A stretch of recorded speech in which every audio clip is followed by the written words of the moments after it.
Reka dushime Imana bavandimwe kubw'uyu mwanya mwiza Imana iduhaye kugira ngo twige ijambo ry'Imana. Izina ry'Imana yacu rihabwe icyubahiro. Reka nongere nshime Imana cyane kubw'umugisha iba iduhaye, ikaba yarinze abantu mu buryo butandukanye. Ntabwo Imana ishobora gukora ikintu igikora mu buryo bw'imfabusa cyangwa ngo ipfe kugikora gusa, ahubwo buri muntu wese yarinze kandi ikabimwemerera gukurikira ijambo ryayo, nuko hari umugambi mwiza imufiteho kubw'ubugingo bwe.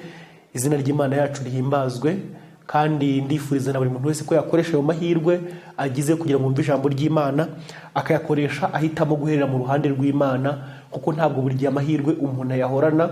Buriya ndagira ngo mbabwire yuko n'abantu bumva wenda bagiye mu ndege bagakora impanuka bagapfa, ukumva abantu bari mu modoka bakora impanuka barapfa, cyangwa kuri moto, ntabwo baba bagiye mu ndege cyangwa mu modoka bagiye kwiyahura, ahubwo baba bafite izindi gahunda z'ubuzima bari bagiyemo na gahunda z'iterambere wenda baba bagambiriye, ahubwo bitewe no kutaba amaso nyine no guhora twishuka mu mitima yacu yuko amahirwe dufite tuzayahorana, igihe kikabarangira n'abatabyiteguye. Niyo mpamvu rero, kuko nkuko nta muntu ubuze igihe azapfira cyangwa tumenye Kristo azagarukira, ni byiza ko dukoresha amahirwe Imana ibiduhaye nk'ayo kumva ijambo ryayo, nk'aho tutazongera kuyabona.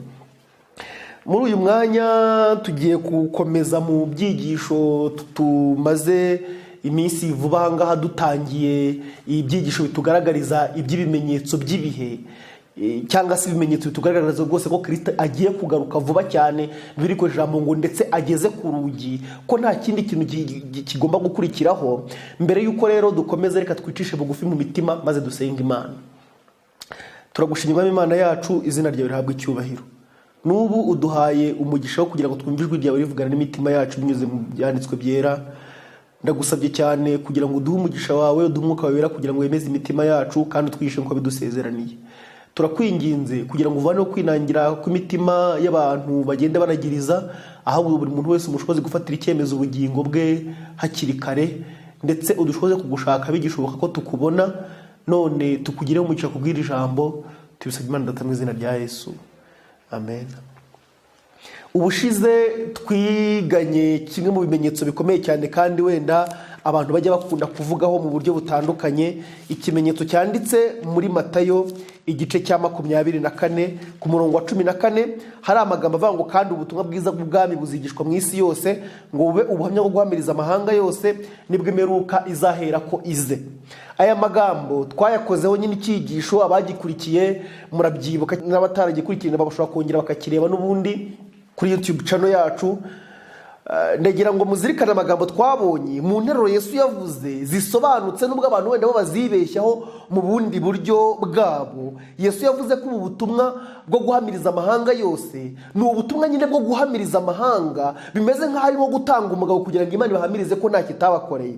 Twabonye n'ibindi bimenyetso Yesu yabanje kuvuga, agenda agaragaza umwanya bigiye bihagazemo, avuga ibyo bazaza biyita Kristo, batinige Kristo, avuga ibyo abahanuzi b'ibinyoma, aravanga imperuka izaba itaraza, avuga iby'intambara, avuga n'iby'inzara n'ibishyitsi hamwe na hamwe, aravanga izaba ari itangiro ryo kuramukwa, avuga iby'ishyanga rizatera irindi shyanga, avuga ibyo kugambanira n'akarengane abishwe bazakorerwa. Nabwo ntiyababwira ko azaba agiye kugaruka, ahubwo arababwira ngo uwihangana akageza imperuka niwe uzakizwa.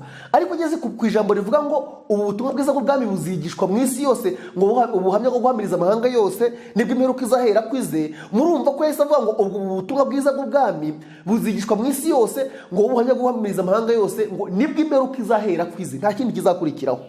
Hari ukuntu abantu wenda bajya bishuka kuri iyi ngingo, bakavuga bati buriya, bati ibi bintu ni ugukabya cyane, ati hari abantu benshi batarumva ubutumwa bwiza hirya no hino, bakavuga bati mu Bushinwa, bati mu Buhinde, bati mu Burusiya mwumvise ko n'insengero wenda bazifunze n'ubukristo barabwamagana, n'ibindi bihugu byinshi cyane cyane babyiganje muri Aziya cyangwa muri bino bihugu by'Abarabu no muri Afurika no mu bindi bihugu by'Abarabu cyane cyane. Ariko ndagira mbabwire ngo aba bantu barishuka, ariko ikintu cye kinantangaza ni ukuntu biri bivuga ingingo mu buryo bweruye, ariko abantu bakifatira iyindi myanzuro batasomye muri Bibiliya, ahubwo bo bitekerereje. Ndagira ngo mbwire ngo buriya nko mu Burusiya no mu Bushinwa cyangwa se mu Buhinde, iyo bafashe umwanzuro wo kwanga ko ubukristo buba mu gihugu cyabo, iyo bafashe umwanzuro wo kuvuga ngo nka za Bibiliya, hari nk'abantu ngenda numva cyane mu Burusiya no mu Bushinwa, aho bafata umuntu afite Bibiliya mu mizigo ye, wenda basanga ari umunyamahanga, amategeko y'abatari bubagireho ububasha, Bibiliya bakazisigarana bakazitwika, bo bakamureka akagenda, cyangwa bari umwenegihugu bakamwica cyangwa bakamucira urubanza. Icyo ngicyo ubwacyo ni ikimenyetso gikomeye kigaragaza ko ubutumwa bwiza bwahavuzwe. Ngiye kubasomera muri Bibiliya. Muri Matayo igice cya 10 ngiye kubasomera amagambo Yesu yavuze igihe yahaga abigishwa be iyi nshingano yo kuvuga ubutumwa bwiza. Ngiye kubabwira amagambo akomeye cyane yavuze agaragaza ko isi yose, ahubwo no mu gihe mu Bushinwa cyangwa mu Buhinde cyangwa mu Burusiya no mu bindi bihugu, iyo banze ubutumwa bwiza bakica abavuga butumwa cyangwa bakamagana ko ubukristo buhagera, kiba ari ikimenyetso cy'uko babwumvise. Matayo igice cya 10 ku murongo wa 11, ni igihe Yesu aramaze kohereza intumwa ze abigishwa ngo bajye kuvuga ubutumwa bwiza. Matayo igice cya 10 ku murongo wa 11 haranditswe ngo, ariko umudugudu wose cyangwa ibirorero icyo muzajyamo mushakemo uwo muri cyo ukwiriye aba ari we ubacumbikira, mugeze aho muzacumbukurirayo. Nimwinjira mu nzu mubaramutse, inzu niba ikwiriye amahoro yanyu ayizemo, ariko niba idakwiriye amahoro yanyu abagarukire. Kandi nibanga kubacumbikira cyangwa kumva ibyo muvuga, nimuve muri iyo nzu cyangwa muri uwo mudugudu mukunkumure umukungugu wo mu birenge byanyu. Ndababwira ukuri yuko ku munsi w'amateka igihugu cy'i Sodomu n'i Gomora kizahanwa igihano cyakwihanganirwa kuruta icy'uwo mudugudu. Murumva yuko Yesu avuze yuko mu gihe abigishwa be bagiye mu mudugudu runaka bakanga kubacumbikira, bakajya mu mudugudu runaka bakanga kubakira, ntibanemere. Ibyanditswe byera batubwiye ngo, kandi nibanga kubacumbikira cyangwa kumva ibyo muvuga, ntibanemere no kubyumva ubwabyo, bakanga ko banabivuga ngo babyumve. Yesu aravuze ngo ikintu bazakora, ngo muzasohoke muri uwo mudugudu mukunkumura umukungugu wo munsi y'inkweto zanyu. Ndababwiriza ukuri yuko ngo igihugu cy'i Sodomu n'i Gomora kizahanwa igihano cyakwihanganirwa kuruta icy'uwo mudugudu. Ibyo bisobanuye iki? Iyo abantu bishe bavuga butumwa, iyo abantu bamaganye ubukristo ngo ntibukandagire ku butaka bwabo, bo ubwabo baba bakoresheje umudendezo wabo bagakora amahitamo yo kwanga Imana, bagakora amahitamo yo kwanga ubutumwa bwiza. Bityo rero iyo abantu bavuga ngo ntabwo barashinga insengero mu Burusiya, ngo barashinga insengero ngo mu Bushinwa no mu Buhinde, ntabwo iyo misiyo Imana yabatumye. Ngo wenda ngo tuvuge ngo kubera ko mutarahageza insengero, ngo bisobanuye ko ubutumwa bwiza butarahabwirizwa. Kuba ibyo bintu babyanga ubwabyo. Muri Matayo igice cya 10 ku murongo wa 11 kugeza ku murongo wa 15 haratubwiye ngo aba bantu babahisemo banze ubutumwa bwiza, kandi icyo gikorwa bakoze n'Imana izaheraho ibaciraho iteka, ibacira urubanza ko banze ubutumwa bwiza. Bityo rero ibyo abantu wenda rimwe na rimwe abantu bajya banakora amanama bakabwira abantu bati mwumvise yuko ku isi yose, bati wenda n'urugero nk'abadivantiste cyangwa se n'abakristo, bati mwumvise yuko tukiri pourcentage nkeya, hari ahantu henshi tutarashinga insengero, bati rero nimutanga amafaranga, ati cyangwa namwe ubwanyu mwitanga utuye kuhashinga insengero. Ntabwo Bibiliya muri Matayo 24 kuri iki kimenyetso twize mu cyisho gishize, ntabwo bavuga yuko ahantu bazashinga insengero, ntabwo hanavuga yuko abantu bose bazahinduka abakristo. Havuga ko ubutumwa buzari ubwo guhamiriza amahanga. Kugira ngo mwumve n'itandukaniro muri ubu butumwa, kugira ngo icyo kintu abantu bacyumve, buriya mu gihe cy'intumwa zabwirizaga ubutumwa, no mu gihe cy'abagorozi ba Martin Luther nabo babwirizaga ubutumwa. Ariko kugira ngo yaba ari intumwa yaba ari n'abagorozi, ubu butumwa babwirizaga ntabwo buri muri uyu murongo w'ubutumwa bwo guhamiriza amahanga twasuye muri Matayo 24 ku murongo wa 14. Kubera izihe mpamvu? Intumwa, mwibuke amagambo twiganye tugenda tureba ubutumwa guhamiriza abantu uko bwabwirijwe mu gihe cyo kwa Nowa, uko bwabwirijwe i Sodomu n'i Gomora, nuko bwabwirijwe igihe Yerusalemu yari igiye kurimbuka. Mwibuke yuko ubutumwa intumwa zabwirizaga bwabyaraga umusaruro wo gutuma abantu benshi bihana, bagashinga amatorero hirya no hino, ndetse rwose abantu bakakira ubutumwa bwiza bakava mu bupagani, abantu bakiyegurira Imana. Ndetse no mu gihe cy'akarengane kakorewe intumwa, ibyanditswe tubwira ko uko bicwaga niko amaraso y'abishwe yatumaga havuka n'abandi bihana benshi.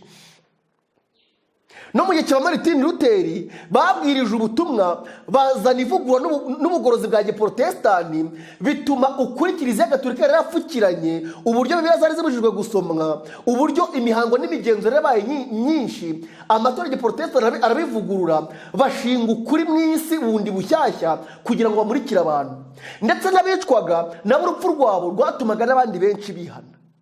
Ariko ubu butumwa Yesu yabugaragaje nk'ubutumwa guhamiriza abantu. Mwibuke ikintu kimwe mu bimenyetso twabonye ubutumwa igihe babubwirizwa, nuko akenshi ikindi kimenyetso kibiranga, nkuko twabibonye igihe abana ba Seti bifatanyaga n'abo kwa Kayini, bigatuma Imana ivuga ko igomba kurimbura isi. Tukabona Loti ajya kwifatanya n'ab'i Sodomu n'i Gomora, bigatuma harimbuka. Tukabona abayuda bo ubwabo bafata umwanzuro wo kwanga Yesu, kandi aribo bari bamuhagarariye, bigatuma Yerusalemu irimbuka. Iki kimenyetso, aya magambo nayo Yesu yavuze mbere yuko avuga umurongo wa 14, avuga gusubira inyuma no kugambanirana ko abantu bavugaga ubwabo yuko ari abigishwa. Ngiye kongera ngubasubiremo umurongo wa 9 wa Matayo 24 kugeza ku murongo wa 13 haranditswe ngo, ubwo nibwo bazabagambanira ngo mubabazwe, ndetse bazabica, muzangwa n'amahanga yose abahora izina ryanjye. Mu murongo wa 10, nibwo benshi bazasubira inyuma bazagambanirana bangane. Murumva yuko uyu murongo noneho uhuye neza nuko byagenze mu gihe cyo kwa Nowa, i Sodomu n'i Gomora, no mu gihe cya Isirayeli igihe yangaga Yesu. Habayeho no gusubira inyuma, abari ubwoko bw'Imana bifatanya n'abapagani. N'ubu rero batubwiye neza ko hazabaho ubwifatanye. Gusubira inyuma ko bavugaga ko bahagarariye Imana, bavuze ko bazasubira inyuma bakagambanira bagenzi babo. Uwo murongo ngiye kubasomera muri kino gitabo cyitwa Intambara Ikomeye. Igitabo cy'Intambara Ikomeye, mwumve amagambo ngiye kubasomera bavuga kuri uku gusubira inyuma Yesu yavuze hano. Nkuko nubwo nubundi ibi twabivuzeho ubushize, ariko ndifuza yuko kubera ko tugitangira iseri y'ibi byigisho, ndifuza kubibutsa ibyo twize ubushize, kugira ngo noneho mu gihe tugiye kwinjira mu kindi kimenyetso. Nababwiye ko muri iyi minsi muri ibi byigisho tuzatwiga ikimenyetso kigaragaza rwose ko Yesu nta gisibye agiye kugaruka nk'uko ijambo ry'Imana ryabivuze, kandi n'ibimenyetso biba biriho nk'uko nabibasomeye muri Bibiliya, nk'uko n'ibintu bigenda bibigaragaza. Nta kindi kintu kibuza Yesu kugaruka, ibyahanuwe byose byamaze gusohora nk'uko twabibonye. Kuri ubu gusubira inyuma rero Yesu yavuze ku murongo wa 10, igihe avuga ko ngo nibwo benshi bazasubira inyuma bazagambanirana bangane. Amagambo ari mu Ntambara Ikomeye kuri paje 426 haranditswe ngo, ubwo umugari uteye ubwoba uzaba wegereje. Hari igihe abantu bajya bishuka kuri iri jambo mbere ko ndisoma mu byumve. Ntabwo ari igihe uwo mugari uzaba uriho. Niko benshi bajya bavuga batakarengane nigatangira ngo hari abazasubira inyuma ngo bagende ngo bajye kwifatanya ngo na Roma. Ibyazwe baravuze ngo ubwo umugari uteye ubwoba uzaba wegereje, utaragera ariko wegereje. Wumva ikintu kizabaho, kandi muri icyo gihe ni ubu ngubu, ndetse ibi bintu ngiye kubasomera biri kubaho, ndetse bigeze ku mwuzuro wabyo. Ubwo umugari uteye ubwoba uzaba wegereje, iyi nteko nini y'abantu bavuga ubwabo ko bizera ubutumwa bwa marayika wa 3, ariko bakaba batarejejwe binyuze mu kumvira ukuri, bazava ku kejo maze bifatanya n'abarwanya ubwo butumwa. Ubwo bazifatanya n'ab'isi kandi bagahuza nabo imigambi, bazaba babona ibintu kimwe, maze ubwo ikigeragezo kizabageraho bazaba biteguye guhitamo ikiboroheye, aricyo ruhande rurimo benshi. Abantu bafite impano ndetse bazi kuvuga neza, bahoze bishimira ukuri, mwumva gusubira inyuma Yesu yavuze, bazakoresha izo mpano zabo mu gushuka no kuyobya abantu benshi.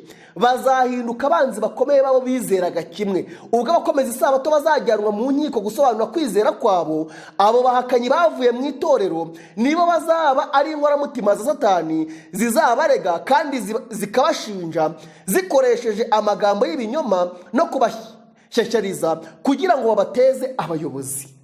Reka mwumve iki kintu bavuze aha ngaha. Batubwiye ikintu gikomeye ngo ubwo umugari uteye ubwoba uzaba wegereje. Umugari uteye ubwoba uyu munsi uregereje, kuko isi yose yamaze gushyira hamwe no gutegura za gahunda zo kuvana amategeko y'Imana, bitwaje ko bari kurengera iterambere ry'isi, bitwaje ko bari gushaka kugubwa neza ku isi. Uyu munsi izo gahunda zose zamaze kugezwa mu murongo wazo, harabura imbarutso gusa. Ikindi, ibyanditswe byera bitubwiye ko mbere y'uko uwo mugari nyirizina ugera, ikintu kizakorwa n'iki? nk'ubwo umugarute ubwo buzaba wegereje, inteko nini y'abantu bavuga ubwabo ko bizera ubutumwa bw'amarayika wa gatatu, ariko bakaba batarejwe binyuze mu kumvira ukuri, bazava ku kejo maze bifatanye n'abarwanya ubwo butumwa. Ubundi ubutumwa bw'amarayika batatu bwabwirijwe bwa mbere n'itsinda ryiswe ko ari iry'abasigaye bategereje kugaruka kwa Yesu, aribo bitwa abadivantisite b'umunsi wa karindwi. Ubundi ijambo abadivantisite ntabwo ubundi kintu bwa mbere risobanura, ntabwo risobanura idini. Abadivantisite b'umunsi wa karindwi bwa mbere bisobanura itsinda ry'abantu bose bafite kwizera ko Kristo agiye kugaruka, kandi bakaba bamutegereje biboneza nk'uko Kristo aboneye, nk'uko Yohana yabyanditse mu rwandiko rwa mbere rwanditswe na Yohana mu gice cya 3, ahavuga ngo ufite ibyiringiro muri we by'uko Kristo azagaruka ngo aba agomba kwiboneza nk'uko waboneye. Bityo rero kwitangira abitwaga abadivantisite, ubundi ryari itsinda ry'abantu bose bemeye ubutumwa buriya mu mireri, bakemera ko Kristo azagaruka. Muri bo rero igihe mu mwaka w'1944 Kristo atazaga, hari abasigaye bakanamba kuri uko kwizera, bakaba barakomeje gutegereza Kristo, kandi babwiriza ubutumwa bw'amarayika wa gatatu. Ku bw'amarayika wa mbere n'ubw'amarayika wa kabiri bwabwirije na William Mirere n'abizeraga ubwo butumwa, by'umwihariko abasigaye aribo baje kuvamo itorero ry'abadivantisite b'umunsi wa karindwi, nibo babwirije, kandi n'uyu munsi nibo bavuga ko babwiriza ubutumwa bw'amarayika wa gatatu. Aba bantu nabo rero babandi si yabonaga ko ari nk'abantu b'umwihariko bonyine baruhuka isabato y'umunsi wa karindwi. Ndetse no mu nyandiko za Kiliziya Gatolika iyo bagiye kuvuga itsinda ry'abantu banyuranye n'abandi, bavuga ko ari abadivantisite b'umunsi wa karindwi n'Abisiraheli uyu munsi, kuko aribo bonyine baruhuka isabato. Ubundi batari barifatanije na Roma, batari barifatanije na Babuloni n'abakobwa ba Babuloni. Ariko ibyanditswe bigira bitubwiye ko mbere y'uko umugari uteye ubwoba wisuka ku isi, abadivantisite b'umunsi wa karindwi nabo ibyo bazabivamo, bajya mu ishyirahamwe ry'ayandi madini, kandi bamaze kubikora bifatanye nabo. Reka mbigusomere, iki gitabo ndi gusoma cyitwa Intambara Ikomeye. Ngo ariko bakaba batarejwe binyuze mu kumvira ukuri, bazava ku kejo maze bifatanye n'abarwanya ubwo butumwa. Ubwo bazifatanya n'ab'isi kandi bagahuza nabo imigambi, bazaba babona ibintu kimwe. Uyu munsi bamaze guhuza nabo imigambi, kandi uyu munsi amatorero n'amadini yose byamaze kujya mu ishyirahamwe ryayo muri ecumenisme. Uyu munsi amadini yose apangira gahunda hamwe, ashyiraho umurongo hamwe, biravuze ngo uyu murongo warasohoye, uyu munsi bumva ibintu kimwe. Niyo mpamvu ku ruhande rwa buri dini, iyo mu itorero hawe hagurutse umuntu ushaka kurwanirira ukuri kwa Bibiliya nk'uko kuri, biba bisa nkaho abayobozi muri iryo torero baba bafite inshingano zo kwibasira uwo muntu bakamurwanya bivuye inyuma, kubera ko ubundi uwo muntu uba uhagurukanye ukuri nk'uko kuvugwa muri Bibiliya, agacyaha ibyaha ku karubanda, agashaka yuko abantu bazinuka ibyaha bakiyunga n'Imana, kandi bakabaho imibereho yuje n'ubushake bw'Imana nk'uko bugaragara mu mategeko yayo. Ndagira ngo iki kintu, uyu muntu hari ikintu abakozi mu bwumvikane bw'amadini, bo baravuga bati ukuri nubwo twaba tunyuranije nako, niba ari ukuri kuri buze gutuma dusubiranamo, nubwo ko kwanditswe muri Bibiliya, nimube mu kwihoreye aho kugira ngo dushwane mu kwihorera. Rero iyo bigenze bityo, abayobozi b'amadini bakabona umuntu arahagurutse ari kwigisha ubutumwa bwiza nk'uko buri muri Bibiliya, baba bameze nk'abafite inshingano yo kumucecekesha, kuko baba bavuga bati uyu muntu araza kudukoraho bitewe n'ibyo twumvikanye n'abandi bantu turi kumwe muri iri shyirahamwe. Niyo mpamvu rero iki kimenyetso nk'uko twakize ubushize cyamaze gusohora, ahubwo muri uyu mwanya tugiye gutera intambwe turebe n'ikindi kimenyetso turi busange mu rwandiko Paulin yandikiye Abaroma. Mu rwandiko Paulin yandikiye Abaroma mu gice cya 11 hari umutwe w'amagambo uvuga ngo amaherezo y'Abisirayeli. Aba n'Abisirayeli ku mubiri nyine Abayahudi bo mu burasirazuba bwo hagati, kuko mu maherezo y'Abisirayeli harimo ikimenyetso Bibiliya yatanze. Ibyo bintu nitubibona ku Bisirayeli bizaba ari ikimenyetso n'igihamya cy'uko Yesu Kristo ageze ku rugi kandi ko agiye kugaruka. Abaroma cya 11, igihe Paulin nyine yabwiraga abanyamahanga ariko ababwira iby'amaherezo y'Abisirayeli, nubwo urwandiko rw'Abaroma n'undi rwandikiwe Abayuda bari baratataniye hirya no hino mu bwami bwa Roma, by'umwihariko i Roma, ko Paulin yarashinze amatorero. Reka dusome duhere ku murongo wa 16. turaza kugeza ku murongo wa 27. Haranditswe ngo ubwo ifi y'umuganura ari iyera n'irobe naryo niko riri, kandi ubwo ishyitsi ari icyera n'amashami nayo niko ari. Ariko niba amashami amwe yarahwanyuwe, nawe uri umunzenze ku gasozi ukaba waratewe nk'ingurukira hagati y'amashami, ugasangira nayo amakakama y'igishyitsi cya elayo, ntukirarire ngo ugaye ayo mashami. Niba wirarira uyagaya, wibuke yuko atari igishyitsi kimeze kuri wowe, ahubwo ni wowe umeze ku gishyitsi. Aya magambo Paulo yababwiraga abanyamahanga kubera ko bitewe nuko abisirayeli baramaze kwanga ubutumwa bwiza bugahindukira abanyamahanga muri 34 igihe baramaze gutera Stefano amabuye. Paulo ari kuburira abanyamahanga nabo kugira ngo batirata ku Bisirayeli. Murongo wa 19, ahari wavuga uti amashami yahwanyuriwe kugira ngo nterweho. Ni koko kutiza niko kwayahwanyuje, none nawe kwizera niko kuguteyeho, ntukibone ahubwo utinye. Magambo meza cyane mu buru. Ntukibone ahubwo utinye. Kuko ubwo Imana itababariye amashami yakavukire, nawe ntizakubabarira. Nukureba kugira neza kw'Imana kandi no kutabera kwayo. Kubaguye no kutabera, ariko kuri wowe nukugira neza, nuguma muri uko kugira neza kwayo. Kuko nutagira utyo nawe uzahwanyurwa. Bitewe nuko Imana itarabanura ku butoni, urubanza rwaciriwe abayuda mu gihe bari banze Yesu, natwe twagiriye umugisha ku butumwa bwiza. Abatazizera bose urwo rwo rubanza bazacirwa n'Imana. Kandi babandi nabo nibatagundira kutizera, no kuvuga abayuda, kandi babandi nabo nibatagundira kutizera kwabo bazaterwa nk'ingurukira, kuko Imana ishobora kubagaruraho. Kuba wanyuye ku giti cyavutse ari umunzenze ugaterwa nk'ingurukira kuri elayo nziza utavutseho, nkanswe babandi beneyo ntibazarushaho cyane guterwa kuri elayo yabo, bazarushaho cyane guterwa muri elayo yabo. Umurongo wa 25 niho hari ikimenyetso nifuza ko dutindaho. Umurongo wa 25 ati bene data, kugira ngo mutabona uko mwirata, ndashaka ko mumenya iby'iri banga. Paulo abyise ibanga, kandi koko dukwiriye gusobanukirwa n'iri banga. Aravuga ati rero Abisirayeli bamwe banangiwe imitima, ariko si bose, kugeza ubwo abanyamahanga bazinjira mu itorero bakagera ku mubare ushyitse. Mwumva iki kimenyetso? Kugeza ubwo abanyamahanga bazinjira mu itorero bakagera ku mubare ushyitse. Iki kimenyetso na Yesu nawe yarakivuze ari guca umugani w'umutini. Ndaza kubasomera muri Luka 13 ku murongo wa 6, twongere dusome muri Luka 21 ku murongo wa 29, avuga iby'umutini waciwe, ariko kongera kuvuga yuko amashami yawo abasha gushibuka. Aravuga ati ibyo nimubona bibaye muzamenye ko igihe kiri bugufi. Ati kugeza ubwo abanyamahanga bazinjira mu itorero bakagera ku mubare ushyitse, nibwo Abisirayeli bose bazakizwa, nk'uko byanditswe ngo umukiza azava i Siyoni, azakura muri Yakobo kutubaha Imana. Iryo ni ryo sezerano mbasezeranije ubwo nzabakuraho ibyaha. None ikibazo, mbese Isirayeli uyu munsi Abayahudi bageze hehe bemera ubutumwa bwiza? Mbese turakomeza tuvuga tuti bazabwemera cyangwa barabwemeye? Kuko ndagira ngo muzirikane ikintu, amagambo ndibuze kubasomera.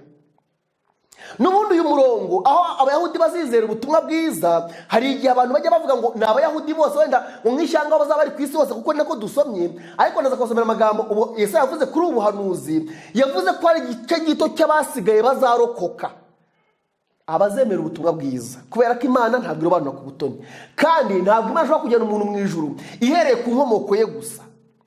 Impamvu iki kibazo ngira ngo mugitekerezeho, hari abantu rimwe na rimwe bigisha inyigisho bakavuga bati ubwo muzabona urusengero rwa Salomo rwongeye kubakwa muri Isirayeli, bakavuga bati nimukomeze mwitegereze muri Isirayeli ziriya ntambara nizirangira bose bagahinduka abakristo, bati muzamenye yuko kuko Yesu agiye kuza.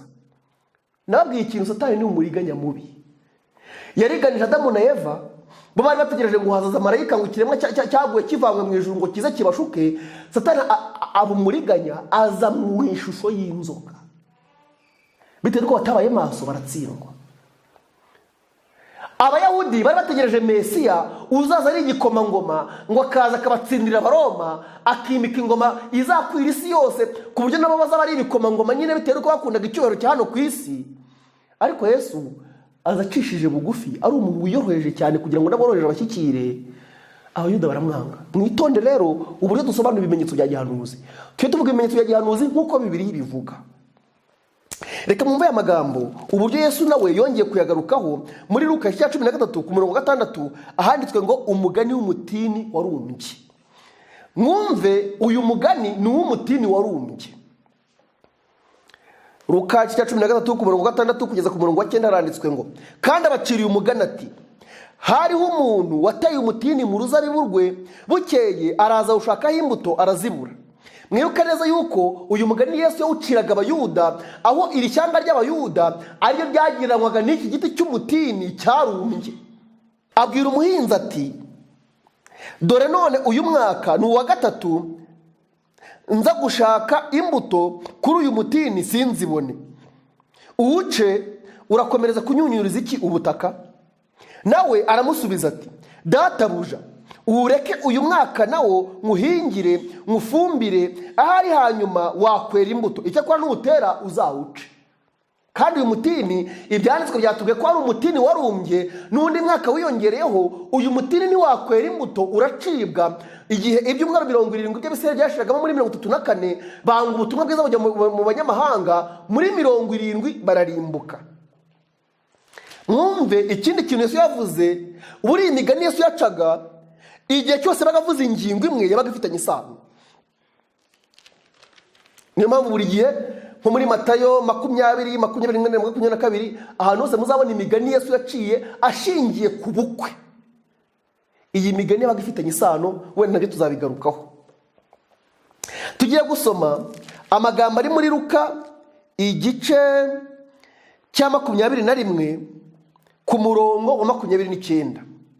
Yesu yongera kugarura wa mutini yabaciriye muri Luka 13. Kandi abacira umugani ati nimwitegereze umutini.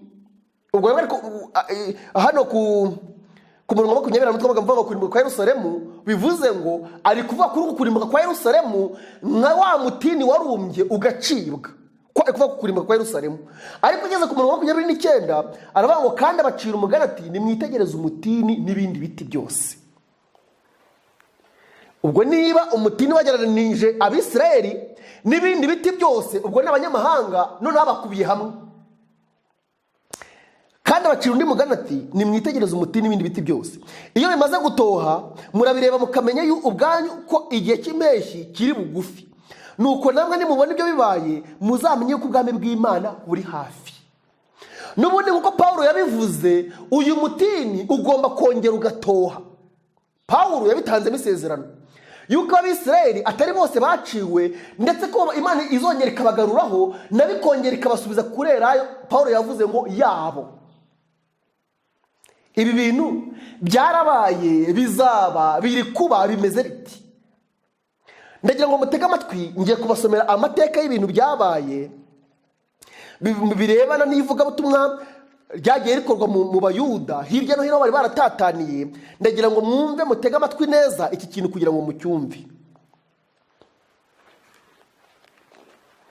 Ngiye gusoma igitabo cyitwa Ibyakozwe n'Intumwa kuri page 232, ni mu cyiciro cya 33 cyitwa agakiza ku Bayuda, agakiza ku Bayahudi. Ibyakozwe n'Intumwa page 232 haranditswe ngo nubwo Isirayeli nk'ishyanga yaguye, muri bo hasigaye bamwe b'indakemwa bagombaga gukizwa. Mu gihe umukiza yazaga, hariho abagabo n'abagore b'indahemuka bari barakiranye umunezero ubutumwa bwa Yohana umubatiza, kandi bari barayobowe kongera kwiga ubuhanuzi bwerekeye Mesiya. Igihe itorero rya mbere rya Gikristo ryashingwaga, ryari rigizwe n'abo Bayahudi babizerwa bamenye ko Yesu w'i Nazareti ari we bari barategereje ukuza kwe. Aba basigaye niyo Paulo abavugaho iyo yandika ati ubwo ifu y'umuganura ari iyera n'irobe naryo niko riri, kandi ubwo ishyitsi ari icyera n'amashami niko ari. Abaroma 11:16 aha twasomye biravuze ngo uyu mugabane muto nawe wavuyemo intumwa za Yesu zikemera umucunguzi, niryo iri robe ryera nk'uko ifu yari iyera. Niyo Paulo abayerekeza nk'uko tumaze kubisoma. Paulo ageranya basigaye mu Bisirayeli n'igiti cy'umunzenze cyiza cyahwanyweho amwe mu mashami yacyo. agereranya abanyamahanga n'amashami yavuye ku giti kinini cy'umunzenze cyo mu gasozi yatewe ku giti cy'umwimerere. Yandikiye abizera mu banyamahanga ati, ariko niba amashami amwe yarahwanyuwe, nawe uri umunzenze ku gasozi, ukaba waratewe nk'ingurukira hagati y'amashami, ugasangira nayo amakakama y'igishyitsi cya elayo, ntukirarire ngo ugaye ayo mashami. Niba wirarira uyagaya, wibuke yuko atari igishyitsi kimeze kuri wowe, ahubwo ni wowe umeze ku gishyitsi. Ahari wavuga uti, amashami yahwanyuriwe kugira ngo nterweho. Ni koko kutizera ariko ko yahwanyuje, none nawe kwizera ariko kuguteyeho. Ntukibone ahubwo utinye, kuko ubwo Imana itababariye amashami kavukire, nawe ntizakubabarira. Nuko urebe kugira neza kw'Imana kandi no kutabera kwayo. Kubaguye ni ukutabera, ariko kuri wowe ni ukugira neza, nuguma muri uko kugira neza kwayo, kuko nutagira utyo nawe uzahwanyurwa. Reka mwumve icyo Imana igenderaho. Abisirayeli igihe Yesu Kristo yazaga bwa mbere banze kumwizera, ahubwo baramubamba. Kutizera kwabo niko kwatumye bacibwa. Imana irongera itanga umuburo iti, rero nubwo abanyamahanga mwagiriye umugisha kuri uko gucibwa kw'Abisirayeli, ubutumwa bwiza mukabubwirizwa, namwe mwitonde, kuko nimuramuka mugeze ikirenge mu cy'Abayuda, mukanga kwizera, mukanga kwemera ubutumwa bwiza, namwe muzacibwa. Abisirayeli bagaruke kuri elayo yabo y'umwimerere.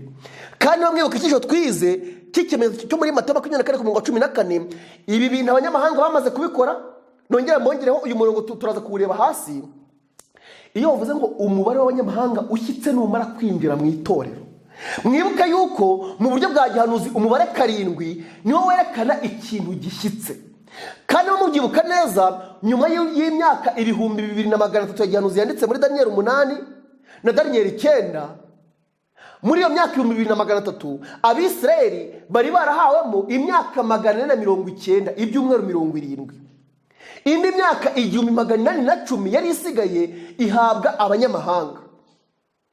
None mu mwaka w'1844 nibwo imyaka 2300 yari irangiye. Kandi mvuga ko muri uwo mwaka aricyo nababwiraga kuri somo rivuga ngo umubare ushyitse w'abanyamahanga numara kwinjira mu itorero, muri uwo mwaka w'1844 nibwo hatangiye igihe cya 7 cy'itorero ry'Imana, kandi rigizwe n'abanyamahanga batari Abayuda. Nibwo hatangiye igihe cya 7 cy'itorero ry'Imana cyiswe igihe cy'itorero rya Laodikiya. Bivuze ngo umubare w'abanyamahanga ushyitse ugomba kandi uri kuzurira muri iri torero rya 7 ryo mu gihe cya Laodikiya.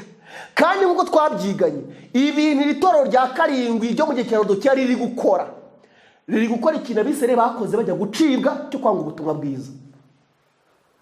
Abisirayeli ikintu bavuzweho bajya kwanga ubutumwa bwiza, ibyanditswe byavuze yuko bishe abahanuzi b'Imana, kugeza nubwo Imana yabatumyeho umwana wabo Yesu Kristo bakamubamba. Nimwiga Ibyashuwe 11 bavuga iby'umwana w'Imana wabambiwe muri Egiputa.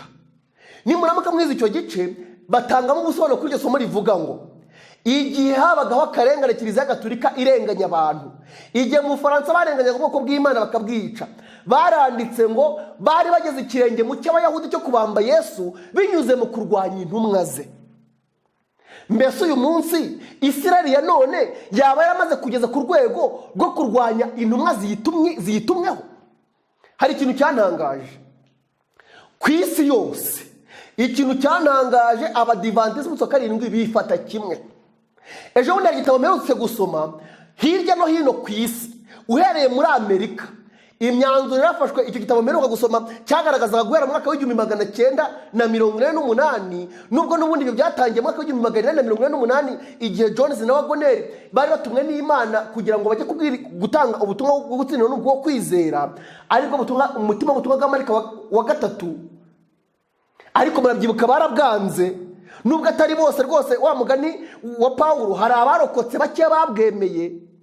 Ariko guhera icyo gihe kugeza n'uyu munsi, abayobozi b'itorero mu bihugu bitandukanye bariyaranje umuntu wese uvuga ubutumwa bwahuranije, bariyaranje umuntu wese uvuga ubutumwa bwo kubacyaha, bariyaranje bakamucecekesha, kwaba ari ukumuca mu itorero cyangwa kumuhagarika mu mayeri.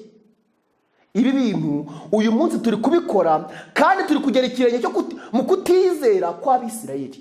Bivuze ngo igihe kirageze, niba abantu baramaze gutera intambwe, aho umuntu wese ubatumweho ufite ubutumwa batishimiye, aho umuntu wese ubatumweho uvuga ubutumwa bigaragara ko nibabwemera bari buhombe iby'isi, bari buhombe icyubahiro cy'isi, bari buhombe amafaranga babonaga, uwo muntu wese bakamwigiza ku ruhande.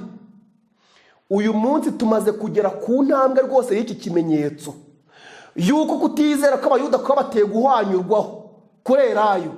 N'uyu munsi twamaze gutera ikirenge mu cyabo cy'uko ubutumwa bugomba gusubira kuri Isirayeli, kandi ngiye kubasomera yuko guhera iki gihe ibi bintu bitangira gukorwa.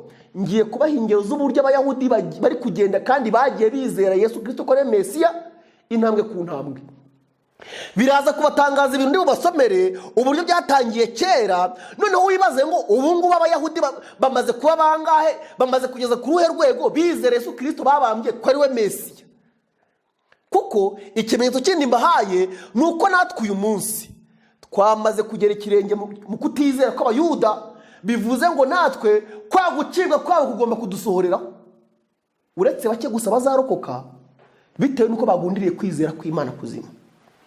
Ngiye kubibasomera. Binyuze mu kutizera no kwanga umugambi Imana yari bafitiye, Isirayeli nk'ishyanga yari yaratandukanye n'Imana. Nyamara Imana yari ishoboye kongera guhuza amashami yari yarahwanyuwe ku giti cy'umwimerere, ikayafatanya n'igiti cy'ukuri cya Isirayeli, aribo bitwa abasigaye baranambye ku Mana ya ba sekuru. Intumwa Pawulo avuga kuri aya mashami yahwanyuwe ati, kandi ba bandi nabo nibatagundira kutizera kwabo bazaterwa nk'ingurukira, kuko Imana ishobora kubagaruraho. Kuko hanyuwe ku giti cyavutse ari umunzenze ugaterwa nk'ingurukira kurera yo nziza utavutseho, nkanswe ba bandi bene yo ntibazarushaho cyane guterwa kurera yo yabo. Bene data, kugira ngo mutabona uko mwirata, ndashaka ko mumenya iby'iri banga. Aya magambo twayasomye muri Bibiliya. Abisirayeli bamwe banangiwe imitima, ariko si bose, kugeza ubwo abanyamahanga bazinjira mu itorero bakagera ku mubare ushyitse.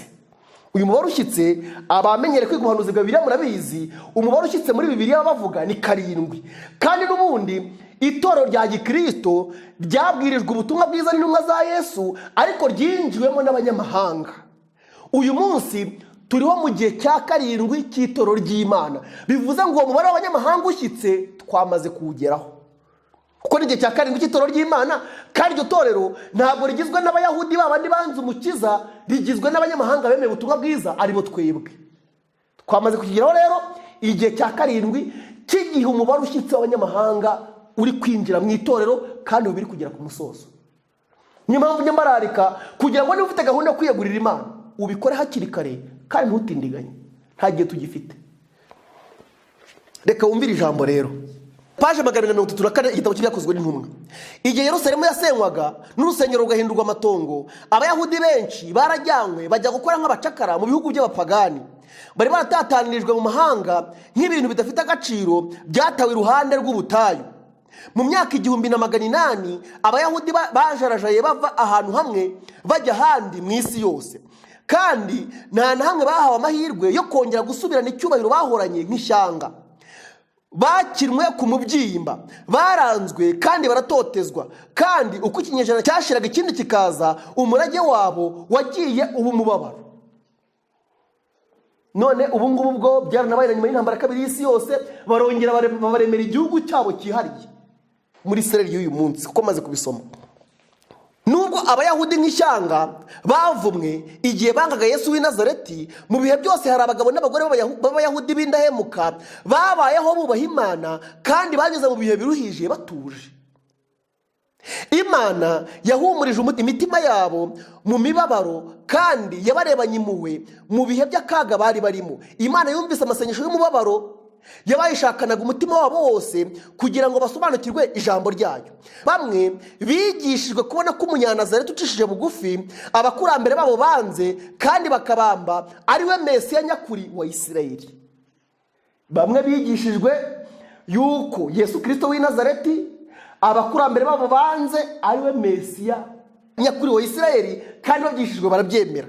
igihe intekerezo zabo zasobanukirwaga n'ubuhanuzi bari bamenyereye bwari bumaze igihe bwarijimishijwe n'imigenzo n'ubusobanuro bwabo bufuditse, imitima yabo yuzujwe gushima Imana kubw'impano itabona uko ivugwa iha buri muntu wese uhitamo kwemera Kristo nk'umukiza we bwite. Bivuze ngo iki gishyitsi, uyu mutini wari wararumbye ugacibwa ariko igishyitsi cyawo kikagumaho, hamaze igihe kirekire waratangiye gutoha. Hashize igihe kirekire hari Abayahudi batemeraga ko Yesu Kristo waje ari we Mesiya, ariko mu magambo dusomye bagiye bamwemera umwe umwe. None ko mbabwiye ngo iri ndi gusoma amateka y'abantu kutwereka ni ibyagiye bibaho mu mateka kera intambwe ku ntambwe, uyu munsi mutekereza ko bigeze he? Imana ntabwo yiduha statistique z'abantu bamaze kwihana uko bangana. Icyo dusaba itugaragariza ibimenyetso, ikadusaba kuyizera. Uyu munsi abo Bayahudi, ayo mashami, ibyo bibabi by'umutini wawo niba waraciwe bigeze hehe bishibuka? Ko turi gusoma ko byatangiye gushibuka kuva kera. Iri tsinda ry'abantu niryo Yesaya yerekezagaho mu buhanuzi bwe avuga ati, igice gito kizaba gisigaye nicyo kizarokoka. Kuva mu gihe cya Paulo kugeza ubu, mwumva amagambo, kuva mu gihe cya Paulo kugeza ubu, Imana yagiye ihamagara Umuyahudi kimwe n'umunyamahanga ikoresheje Mwuka Muziranenge. Paulo yaravuze ati, kuko Imana itarobanura abantu ku butoni, Abaroma 2:11. Intumwa Paulo yitekerejeho nk'urimo umwenda Abagiriki n'abatari Abagiriki, kimwe n'Abayahudi, nyamara ntiyigeze rero kuzirikana amahirwe Abayahudi barushaga abandi, by'umwihariko kubera ko babikijwe ibyavuzwe n'Imana. Abaroma 3:2. Mwumva aya magambo. Paulo yaravuze ati, ubutumwa bwiza ni imbaraga y'Imana ihesha uwizeye wese gukizwa, uhereye ku Muyuda ukageza ku Mugiriki, kuko muri bwo ari namo gukiranwa kuva ku Mana guhishurirwa, guheshwa no kwizera kugakomezwa nako, nk'uko byanditswe ngo ukiranuka azabishwaho no kwizera. Abaroma 1:16-17. Ubu butumwa bwiza bwa Kristo buhwanye ku Muyuda no ku munyamahanga nibwo Paulo yavuzeho mu rwandiko yandikiye Abaroma, ahamya ko batamukoze isoni. Umvira ijambo rero. Igihe ubu butumwa bwiza uko bwakabaye buzabwirwa Abayahudi, benshi bazemera ko Kristo ari Mesiya. Mu bagabura ba Kristo harimo bake gusa bumva ko bahamagariwe kwigisha Abayahudi, nyamara abo bagiye birengagizwa kenshi kimwe n'abandi bose bagomba kugezwaho ubutumwa bw'imbabazi n'ibyiringiro muri Kristo. Mu isozwa ryo kwamamaza ubutumwa bwiza, mwumve amagambo, mu isozwa ryo kwamamaza ubutumwa bwiza, igihe hari umurimo udasanzwe ugomba gukorerwa amatsinda y'abantu basanzwe basuzugurwa, Imana yiteze ko intumwa zayo zita by'umwihariko ku Bayahudi zisanga mu mpande zose z'isi. Iki gitabo ndi kubasomera kimaze imyaka 100 cyanditswe, maya magambo ndi gusoma. None icyo mbabaza, mutekereza ko muri iyo myaka 100 uru rwego rw'Abayahudi bemeye ubutumwa bwiza bangana iki? Iki ni ikimenyetso kitugaragariza yuko uyu mutini waraciwe, hagasigara igishyitsi cyawo kigaterwaho abanyamahanga hingurukira, cyongeye gutohaho ya mashami yacyo y'umwimerere.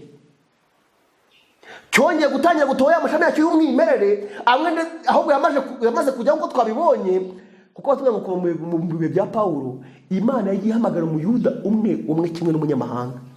Kandi twavuze ko Abayuda benshi bagiye bemera ko Yesu Kristo wa wundi bene wabo bari barabambye, bari baranze bakamubamba ko ari we Mesiya.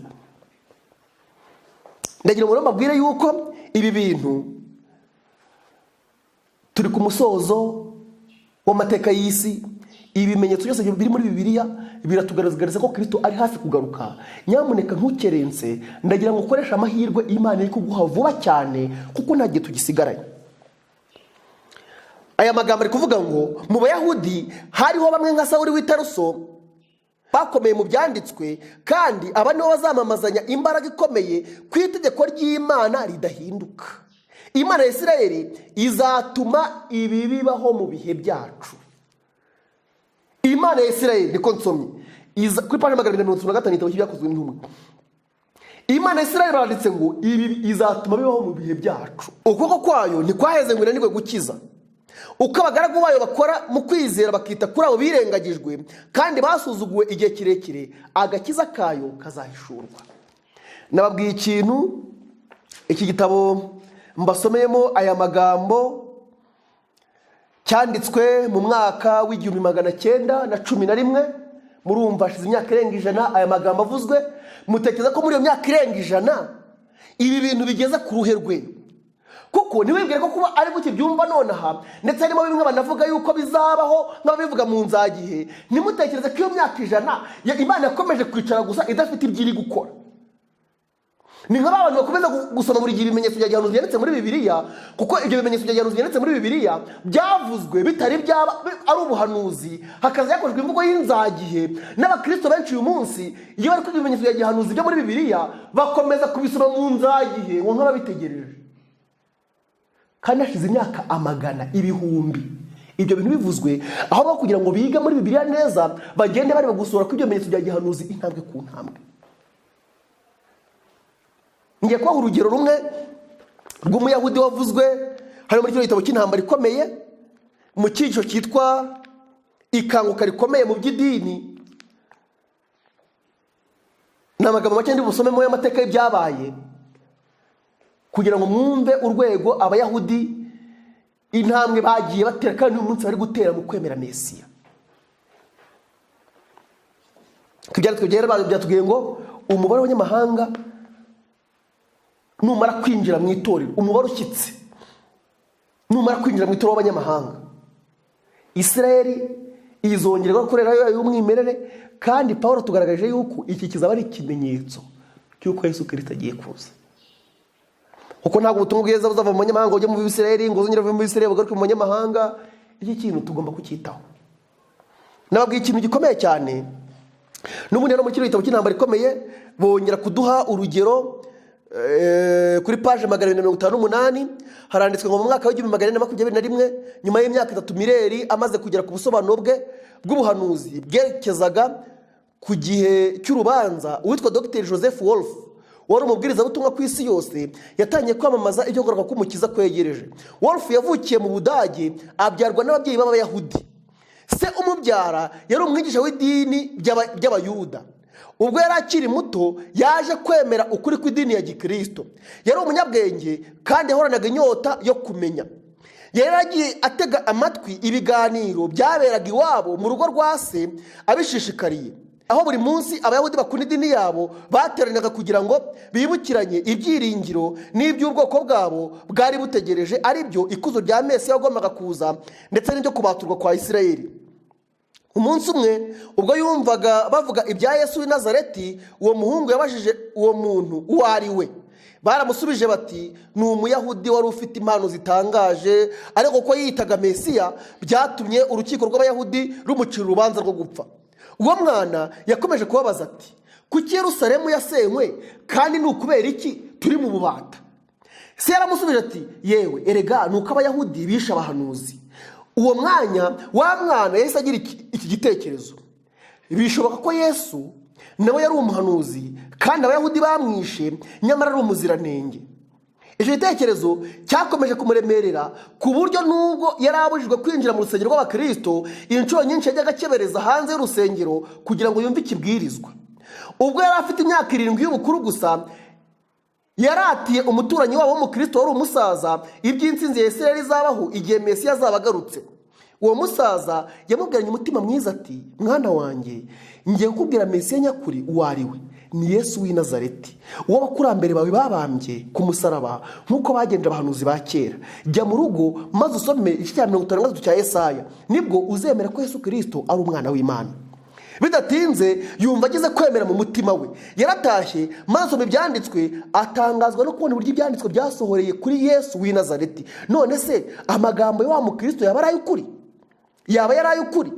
Uwo mwana w'umuhungu yasabye se kumusobanurira ubwo buhanuzi, ariko guceceka kwa se no kumurebana igitsure bituma atinya kongera kumubaza kuri iyo ngingo. Nyamara ibyo nta kindi byakoze uretse kumutera kurushaho kugira icyifuzo cyo kumenya biruseho iby'idini ya Gikristo.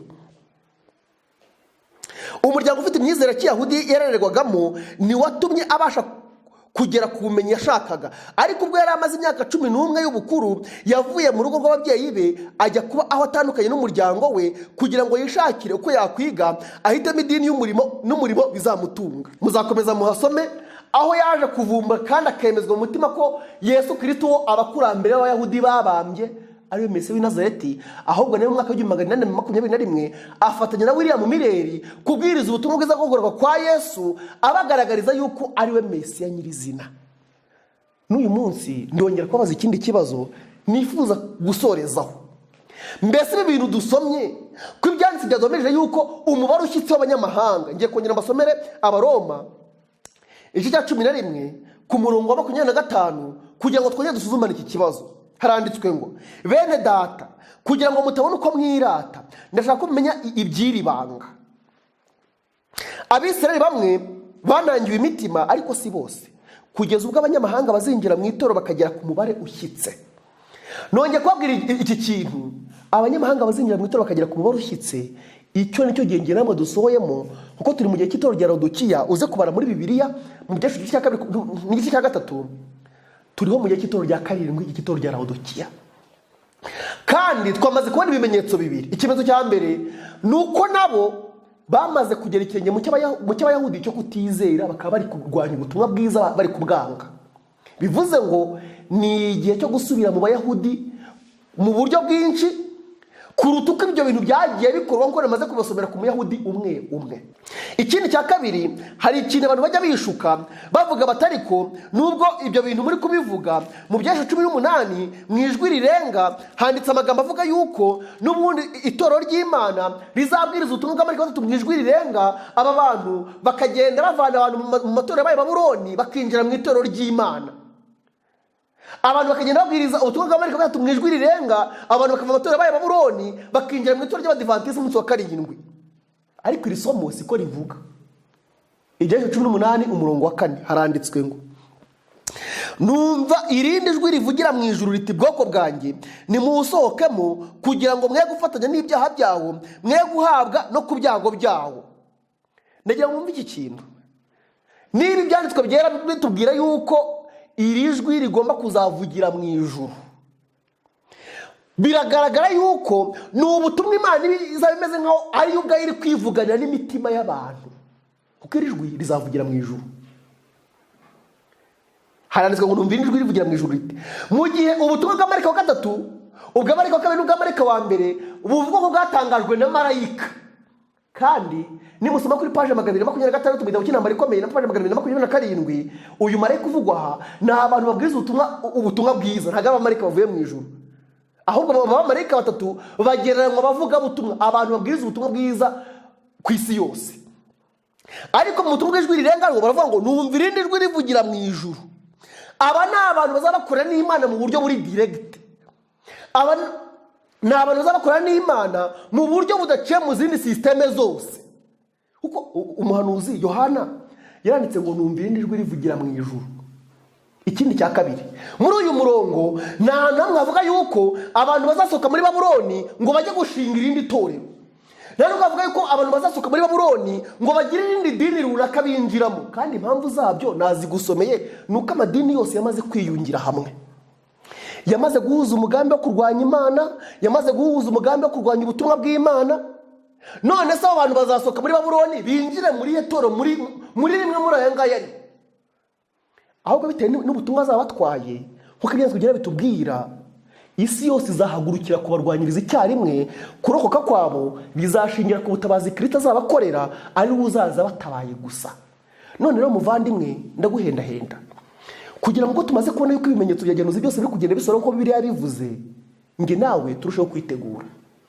Kandi buri muntu wese yitegure gukiza ubugingo bwe, atabanje kureba ku mugore we cyangwa ku mugabo we cyangwa ku mwana we, atabanje kureba iby'idini rye byizera, atabanje kureba uko abayobozi biyobokamana bamuyobora, abapasiteri, abapadiri, abasenyeri cyangwa abashehe uko batekereza ibintu, ahubwo abanze yibaze ngo niki ijambo ry'Imana rivuga, nuwe mubura Imana iri kuma, niriherarika Yesu Kristo wuje imbabazi ari kuma. Maze buri muntu wese yiyegurire kwiyegurira Imana by'ukuri, yitegure kugira ngo ubugingo bwe butazasangwa rubwo kugawa, ahubwo yitegure nkaho Kristo azaza ejo igihe cyose yazira. Nge nawe azasanga twiteguye. Nibyo mbasabira, nanjye mbyisabira, ngo Imana y'inyambabazi ibiduhera ubuntu mu izina rya Yesu. Reka twicishe bugufi mu mitima dusenge. Uwiteka, kubw'urukundo rwawe rwinshi, no muri uyu mwanya uduhaye umuburo. Turabigushimiye, izina ryawe rihabwe icyubahiro.